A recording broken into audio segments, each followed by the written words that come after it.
He was once tall, athletic, and charismatic, the golden prince of a powerful dynasty. But by the end of his life, King Henry VIII had become a grotesque shadow of his former self, obese, paranoid, infected, and alone. Behind the throne lay a truth more disturbing than any royal scandal, the slow, agonizing decay of a man whose body began to rot while he was still alive. This is the disturbing story of the king who ruled with absolute power and died in absolute misery. When Henry VIII ascended to the throne of England in 1509, the nation rejoiced. At just 17 years old, he was everything his subjects could have hoped for in a monarch. Tall, broad-shouldered, and strikingly handsome, Henry was the embodiment of youthful vigor and royal promise. Courtiers admired his strength and athleticism. Poets compared him to the heroes of ancient Rome. He was a skilled horseman, an enthusiastic jouster, and an adept hunter. His energy was infectious, and his court quickly became known for its opulence, music, and celebration. England had never seen a king quite like him.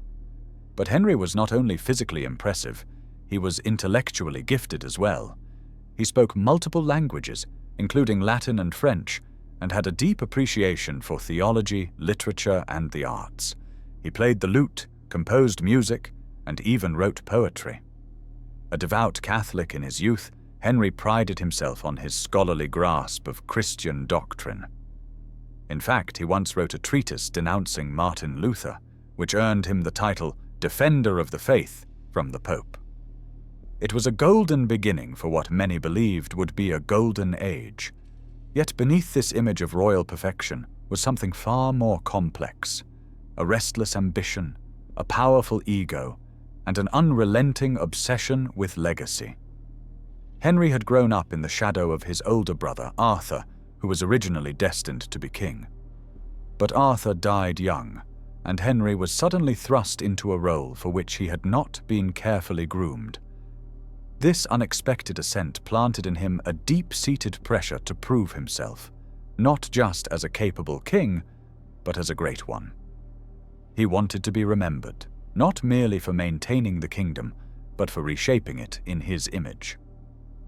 One of the earliest decisions of his reign reflected both his desire for stability and his willingness to assert power.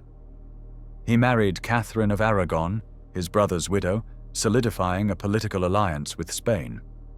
Though their union was initially warm and hopeful, Henry's true desire was clear: to produce a male heir. In a world where dynastic continuity meant everything, the birth of a healthy son would secure the Tudor line and cement Henry's legacy. For a time, the people adored him. He spent lavishly, hosted tournaments and banquets, and surrounded himself with scholars and artists. He modernized the navy, expanded England's influence abroad, and maintained relative peace within the realm. His court was a glittering center of Renaissance culture, rivaling the courts of Italy and France. England was proud of its young, energetic king, a man who seemed born to rule. But over time, the cracks began to show. While Henry had many admirable qualities, he also had a fierce temper and a stubborn will. He did not take kindly to disagreement. When challenged, he could be ruthless. As he grew older, he began to view his will as not only supreme, but divinely sanctioned. This belief in his own righteousness would later justify actions that plunged England into political and religious upheaval. Moreover, his obsession with producing a male heir consumed him. Catherine bore him a daughter, Mary, but failed to produce a living son. With each failed pregnancy, Henry's frustration deepened. He began to question whether marrying his brother's widow had been a sin in the eyes of God. Whispers of annulment grew louder, but the Pope refused to grant it, setting the stage for a dramatic confrontation between the English crown and the Roman Church. Still, in these early years, few could have predicted the dark turn Henry's life would take. He was still the charismatic monarch beloved by many, a symbol of strength, intellect, and divine right. Yet even in his prime, the seeds of destruction had already been sown. an inflated ego, a desperate yearning for legacy, and a belief that he alone knew what was right for England. These were not the flaws of a monster, but of a man whose power would eventually consume him. And while the people still cheered their vibrant king, they did not yet know that the man before them, so full of life, would one day rot from within, both physically and spiritually. The decline would not be sudden. It would be slow, tragic, and horrifying. But for now, Henry basked in the golden light of youth, unaware of the darkness that would one day engulf him. Henry VIII's legacy is inseparable from the 6 women he married, each of them drawn into a royal drama that would shape the course of English history and leave behind a trail of heartbreak, betrayal, and bloodshed. His relationships were not simply matters of the heart, they were matters of dynasty, faith, and power. Each marriage reflected Henry's inner turmoil and growing desperation, and each unraveling relationship chipped away at his body, mind, and soul. His first queen, Catherine of Aragon, had once been married to Henry's older brother, Arthur. After Arthur's untimely death, Catherine was left a widow, and her fate became uncertain. Eventually, with papal approval, she married the young and promising Henry. At first, the union seemed strong. Catherine was intelligent, dignified, and fiercely devout. She supported Henry in matters of state and was widely respected by the English people. But her most important duty, producing a male heir, became a source of tragedy and tension. Catherine gave birth to several children, but only one survived. A daughter, Mary. As the years passed and no son arrived, Henry's anxiety began to spiral. He interpreted his lack of a male heir not just as a political problem, but as a divine punishment. The thought that his marriage to his brother's widow was cursed began to torment him. In his mind, he was the chosen ruler of England. How could God deny him a son? By the late 1520s, his frustration had evolved into a theological obsession. He pored over biblical passages and leaned on sympathetic scholars to find justification for ending the marriage. When the Pope refused to annul the union, Henry's resentment toward the Church exploded. He was a man determined to bend the world to his will, and he would not let even the Pope stand in his way. This obsession led to a seismic event, the English Reformation. To end his marriage to Catherine and marry another woman, Anne Boleyn, Henry broke away from the Catholic Church and declared himself the supreme head of the Church of England. It was an unprecedented act, not just of rebellion, but of divine self-appointment. He had transformed himself from a servant of God to God's own voice in England. This wasn't merely about love or lust, it was about control, legacy, and spiritual absolution. Anne Boleyn, unlike Catherine, was young, ambitious, and politically shrewd. She refused to become Henry's mistress and instead demanded the crown. Henry pursued her with fervor, seeing her as the woman who would finally give him a male heir. Their marriage was hotly contested and created a rift throughout Europe. But Anne, too, failed to deliver the desired son. She gave birth to a daughter, Elizabeth, who would one day become one of England's greatest monarchs, but at the time, her gender was seen as another failure. Henry's disappointment quickly turned to rage. Anne's sharp tongue, her political opinions, and her failure to bear a son made her a target. In a stunning reversal, Henry accused her of adultery, incest, and treason, charges likely fabricated or exaggerated by those who saw her as a threat. In 1536, just 3 years after he had torn the kingdom apart to marry her, Anne Boleyn was executed by beheading. Her death was cold, calculated, and steeped in irony. Henry had risked everything for her, only to cast her aside when she failed to deliver the one thing he believed would save his soul. Just days after Anne's execution, Henry married Jane Seymour.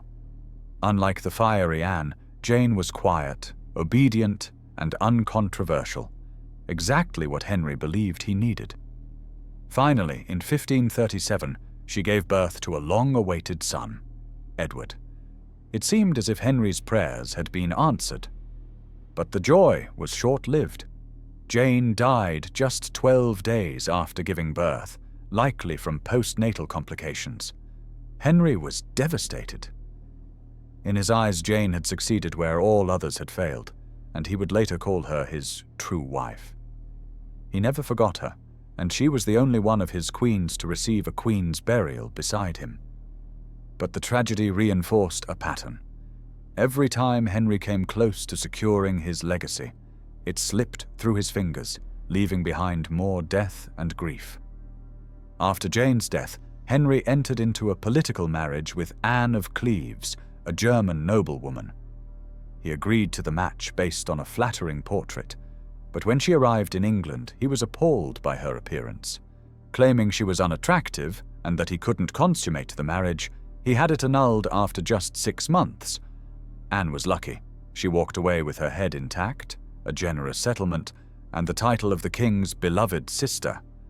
But the episode humiliated Henry and further revealed his growing instability and vanity. His next wife, Catherine Howard, was a teenager, more than 30 years younger than Henry, who by then was overweight, chronically ill, and foul-tempered. Catherine brought youthful energy to court and briefly made Henry feel young again. But she was careless, and rumors of her infidelity quickly reached the king. When evidence surfaced that she had not only been promiscuous before their marriage, but also unfaithful during it, Henry felt deeply betrayed. He ordered her execution in 1542. She was only about 19 years old when she was beheaded, crying out that she died a queen, but not a wife. It was a chilling moment in Henry's descent. A young girl executed for trying to find joy in the suffocating prison of royal life. Finally, Henry married Catherine Parr, a mature and educated widow who nursed him in his final years. She acted more as a caretaker than a romantic partner. By this time, Henry's health had deteriorated significantly. His legs were ulcerated and putrid, his weight ballooned, and he could no longer ride or dance. Catherine Parr managed to keep peace in the royal household and even influenced the education of Henry's children. She narrowly avoided execution herself after expressing opinions about religion that offended the king, but she outlived him, the last in a long line of women who had walked a razor's edge between power and destruction. Each marriage had a cost. For Henry, they marked his gradual transformation from a radiant prince into a paranoid tyrant. For his wives, the cost was far greater. Some lost their dignity, others their lives. What began as a quest for love and legacy became a dark procession of betrayal, fear, and death. Henry did not just break hearts, he broke a nation, splitting the church, destabilizing politics, and embedding trauma into the royal lineage. The blood on his hands wasn't just that of his enemies, it was the blood of the women he once claimed to love. Through these marriages, Henry VIII's psychological unraveling accelerated. The confident, smiling king of his youth gave way to a man plagued by suspicion, cruelty, and insatiable need. What was once a passionate search for an heir had become a nightmarish pattern of possessiveness and execution. And as his queens fell one by one, so too did Henry's own humanity. The turning point in Henry VIII's physical and psychological decline came not through poison, assassination, or the stress of ruling a kingdom, but from a single, catastrophic injury during a jousting tournament in 1536. At the time, Henry was 44 years old, still a powerful figure, though he had begun to grow heavier and more erratic in his behavior. He continued to see himself as the chivalrous warrior king, the embodiment of virility and authority, and insisted on participating in jousts and hunts, despite warnings from his advisors. But this particular tournament would change everything. Accounts from the time describe the horrifying accident in stark detail. Henry, dressed in full armor, charged forward on his horse during a joust. But something went terribly wrong. He was unseated and thrown violently to the ground. Even worse, the massive horse, clad in heavy armor, fell on top of him. The king was crushed. Witnesses reportedly feared he was dead. For 2 hours he lay unconscious, unresponsive, and still. England teetering on the brink of sudden crisis as its monarch hovered between life and death. He survived, but he was never the same again. The most serious result of the accident was a deep wound to his leg. The injury, likely on his thigh or lower leg, refused to heal. It reopened again and again, despite the best medical efforts of the time. Soon, it developed into a chronic ulcer, an open sore that oozed pus, bled frequently, and emitted a foul odor. Surgeons attempted to lance it, cauterize it, and apply poultices made from herbs, honey, and even animal fat. But without the benefit of antibiotics or sterile instruments, nothing worked. The ulcer festered for years. Sometimes it would appear to scab over, only to erupt again, more inflamed and infected than before. This wound, so seemingly minor at first, became the gateway to Henry's physical decay. His mobility suffered. The once energetic king, who had once danced, hunted, and performed elaborate courtly rituals, could now barely walk. As he became increasingly sedentary, his weight ballooned. Over time, his body transformed. He reportedly grew to over 400 pounds, carried largely in his upper body and belly. His legs swelled grotesquely with fluid and infection, and he developed gout, a painful form of arthritis that inflames the joints. But the physical changes were only part of the tragedy. The injury seemed to inflict a deeper, more profound wound on Henry's psyche. Prior to the accident, Henry had been known for his mood swings and flashes of temper, but after the injury, he became far more volatile. The pain was constant, gnawing, and maddening. The infection in his leg likely entered his bloodstream repeatedly, causing fevers, confusion, and exhaustion. Some modern scholars even suggest that sepsis or undiagnosed diabetes may have contributed to periodic mental disturbances. Whatever the case, it's clear that his behavior grew more cruel, suspicious, and impulsive after the accident. He raged at his counselors. He lashed out at perceived enemies, both real and imagined. Those closest to him walked on eggshells, fearing the king's sudden wrath. Once a man who enjoyed music and philosophy, Henry now spent hours in seclusion, brooding. His appetite became insatiable. He gorged on roasted meats, pastries, and ale, feeding both his growing body and his frustration. The stench from his leg ulcers was so severe that courtiers reportedly avoided standing too close to him. Special attendants were assigned to tend to his wounds daily, draining pus and wrapping his legs in bandages. These servants were sworn to secrecy and worked in a grim silence that reflected the king's increasingly morbid state. Despite this, Henry refused to relinquish his image as a powerful, virile monarch. Portraits from this period depict him as enormous and imposing, broad chest, square stance, hand on sword. But these paintings were carefully constructed propaganda. In reality, he could barely walk upstairs.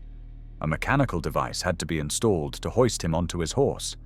He avoided public appearances and often conducted royal business from bed or a heavily cushioned chair. The king, who had once dominated tournaments with gallant displays of strength, was now imprisoned in his own decaying body. Even his personal hygiene deteriorated. Reports from foreign ambassadors described him as being in constant discomfort, sweating heavily, and exuding a sour, sickly odor.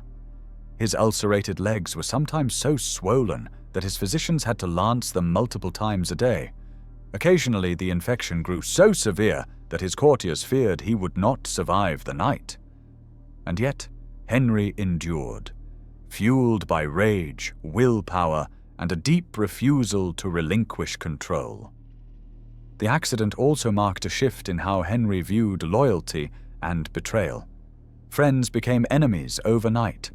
Long-trusted advisors were suddenly accused of treason. Former wives were cast aside and replaced with frightening speed. Even his own children, particularly Mary and Elizabeth, were subjected to his moods and manipulations. The pain had changed him, hollowed him out, and filled him with a new kind of darkness. What made it even more tragic was that the leg wound, this single, seemingly incidental injury, became the thread that unraveled a once magnificent figure. If it had healed cleanly, or if medicine at the time had been more advanced, perhaps Henry's trajectory would have been different. But it didn't. It rotted, and with it, so did the man. The wound was not just on his leg. It was in his reign, his heart, his spirit. It became a symbol of the slow, agonizing decline of a monarch who had once stood at the height of English power. The jousting accident of 1536 was not simply a moment of misfortune, it was the beginning of the end. From that point on, Henry VIII was no longer the vibrant, charming King of England. He was a wounded beast, lashing out at the world, rotting from within, and dragging the kingdom with him into a darker age. By the final decade of his life, Henry VIII was no longer the vibrant prince who had once dazzled the courts of Europe. He had become a broken man, physically grotesque, emotionally unstable, and spiritually hollow.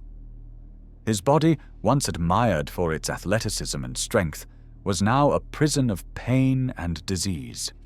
Each step was a struggle, each breath a reminder that the very flesh that had once made him a symbol of royal power was now betraying him. He was not merely aging, he was decaying, alive, conscious, and fully aware of the slow, irreversible process that was consuming him. Contemporary records describe Henry's body with an unsettling degree of detail. He had grown monstrously large. Some estimates place his weight near 400 pounds. His waist measured more than 50 inches. His skin sagged and cracked under the strain. His face was bloated, his eyes dull and bloodshot, and his breathing labored. He suffered from severe edema, fluid retention that caused his legs and feet to swell grotesquely. His movements were sluggish, and he required assistance to even stand. On some days, he could barely rise from his bed at all. But the most horrifying aspect of his condition was the state of his legs. The chronic ulcer from his jousting injury had never healed, and over the years it worsened dramatically. Open sores dotted both legs, leaking pus and blood. The smell was so offensive that courtiers sometimes fainted during audiences, and servants tasked with changing his bandages were known to gag or weep. Even physicians, hardened by years of grim duty, found his condition revolting. Some of his ulcers became infected to the bone, and rumors circulated that gangrene was beginning to set in. Though amputation might have prolonged his life, the idea was unthinkable. How could a king be seen as physically diminished? And so, he continued on, with legs that festered and rotted beneath him. These physical afflictions fed into a growing darkness in Henry's mind. Pain was his constant companion. He spent nights writhing in bed, unable to sleep. The ulcers throbbed, the gout flared, and his joints ached under the crushing weight of his own body. The lack of mobility only made things worse. The more he was confined to bed or chair, the more his muscles atrophied, the more his digestion slowed, and the more his mental state deteriorated. Henry began to fear death, not just as an end to his rule, but as a spiritual reckoning. He had once prided himself on being defender of the faith, but now he had alienated both the Catholic Church and many of his Protestant subjects. His soul, which he had once believed to be righteous, now seemed clouded with guilt. He had ordered the executions of wives, ministers, monks, and friends. He had waged war in the name of power and imprisoned dissenters who dared question his divine authority. Alone in his chamber, sweating through soiled linens, he was left with the ghosts of those he had destroyed, and a body that mirrored his moral decay. He also likely suffered from multiple chronic conditions beyond his ulcers and obesity. Modern historians suspect that Henry may have had type 2 diabetes, which would explain the poor wound healing, constant infections, and extreme fatigue. Others suggest he had Cushing's syndrome, a hormonal disorder caused by elevated cortisol levels, which could have led to his bloating, mood swings, and high blood pressure. There are even theories that he suffered traumatic brain injury from his many jousting accidents, particularly the one in 1536 when he was briefly unconscious. Such an injury could explain his drastic personality changes, the paranoia, the impulsiveness, the cruelty. Whatever the exact combination of illnesses, the effects were clear. Henry VIII was rotting from the inside out. His physical decline became symbolic of his spiritual and political decay. Ministers who once admired his intellect now feared his outbursts. Ambassadors from foreign courts described him with barely concealed horror. One wrote that the king's legs ulcerate and stink so much that no one can bear to approach his chamber. Another noted how Henry would sometimes shout at invisible enemies or fall into fits of weeping, only to erupt in anger moments later. And yet, despite all this, Henry continued to rule. His word remained law, even as his body could barely move. He signed death warrants from his bed, conducted affairs of state from behind closed curtains, and maintained the illusion of control through sheer force of will. His servants whispered behind his back, but they obeyed. His courtiers winced at his stench, but they bowed. He was a dying god-king, surrounded by fear and silence. One of the most disturbing aspects of his decline was how he clung to the appearance of strength. Portraits from this period, especially those by Hans Holbein, depict him as massive and immovable, a fortress of flesh and power. These images were carefully orchestrated to hide the truth. They don't show the bandaged legs, the sweat-soaked robes, the layers of padding stuffed into his clothing to support his sagging body. They don't show the moments when he screamed in agony as his wounds were dressed, or the nights when he sobbed alone, terrified that he was damned. In public he tried to project majesty, but privately he was obsessed with remedies, ointments, tonics, poultices, and prayers.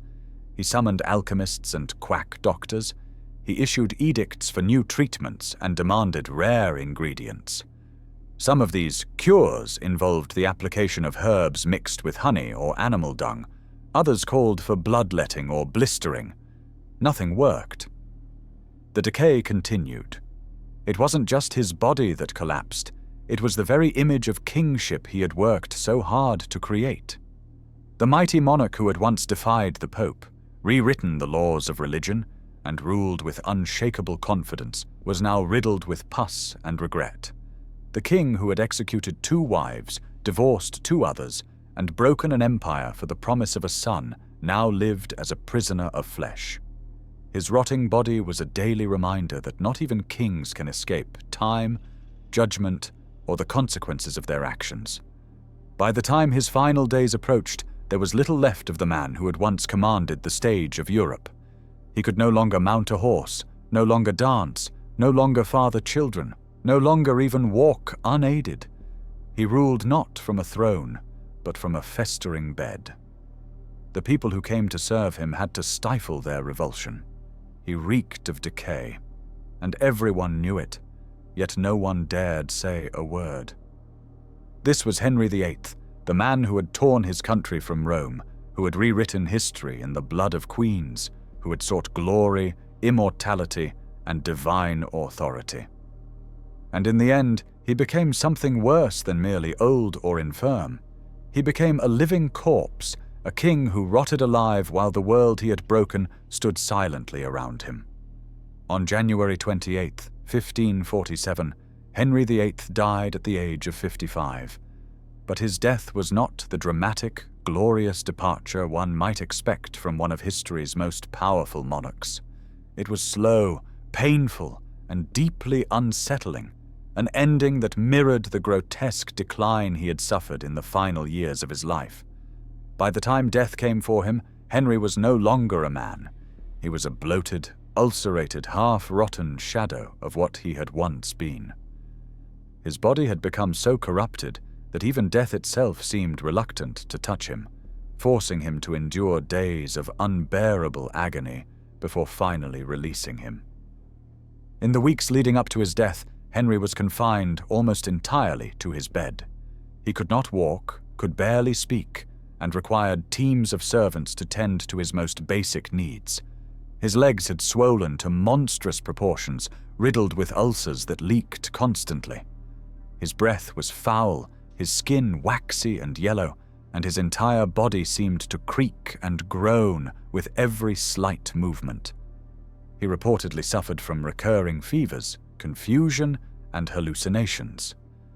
Some said he cried out at night, tormented by visions, perhaps of the people he had executed, or of his own lost youth, now unreachable. Whatever the cause, Henry's final days were filled not with peace, but with dread. In those final moments, even his physicians were afraid. They knew the truth. The king was dying. But the law forbade anyone from declaring the monarch's death in advance without risking being accused of treason. As a result, Henry's final illness was treated with a grim charade of optimism. No one dared speak plainly. He was surrounded by a court of silence, courtiers who pretended not to notice the decay, doctors who avoided speaking of death, and servants who held their breath in his presence. In those dark, candle-lit chambers, the atmosphere was thick with fear. No one wanted to be the first to say what was already written across the king's body. Even in death, Henry clung to control. In his will, he named a council of regents to rule until his son, Edward VI, was old enough to take the throne. But the document itself reflected the paranoia that had consumed him in life, filled with conditions, safeguards, and secret instructions. Henry had become a man who trusted no one, who expected betrayal at every turn. The world he left behind was fragile, tense, and uncertain. His obsession with producing a male heir had succeeded, but at great cost. England now rested in the hands of a sickly child, and the nation braced for instability. Then came the final insult, perhaps the most grotesque moment in the entire saga. After his death, Henry's massive body was placed in a lead-lined coffin and transported to Windsor Castle for burial. The coffin was so heavy it required a special conveyance. The journey was long and the weather unkind. During an overnight stop at Sion Abbey, something horrifying occurred. Henry's corpse, swollen with decay and internal gases, burst open. The stench was so strong that those nearby were reportedly sickened. Fluid spilled from the coffin and seeped into the stone floor. In a moment heavy with irony, a dog is said to have wandered into the room and began licking at the leaking remains, a detail so disturbing it echoed ancient biblical warnings about divine judgment. The story may be apocryphal, a grim exaggeration passed down by enemies or later chroniclers, but the symbolism remains hauntingly clear. The king who had lived with such pomp, who had ruled with such force, ended in a spectacle of putrefaction. No amount of wealth, power, or ceremony could shield his body from what it had become. He had rotted in life, and now he was rotting in death. Henry was buried in St. George's Chapel at Windsor Castle, in the same vault as Jane Seymour, the wife he had loved most, because she had given him the one thing none of the others could, a son. But the tomb was never properly finished. No grand monument was built, no towering statue of the king. His resting place was left plain, almost anonymous, hidden beneath the floor. For a man who had once demanded so much attention, so much obedience, so much worship, it was an oddly quiet end. And yet, Henry VIII's presence never truly faded. The consequences of his reign rippled outward for generations. His break from the Catholic Church permanently altered the course of English history. His brutal suppression of dissent created a precedent for authoritarian rule.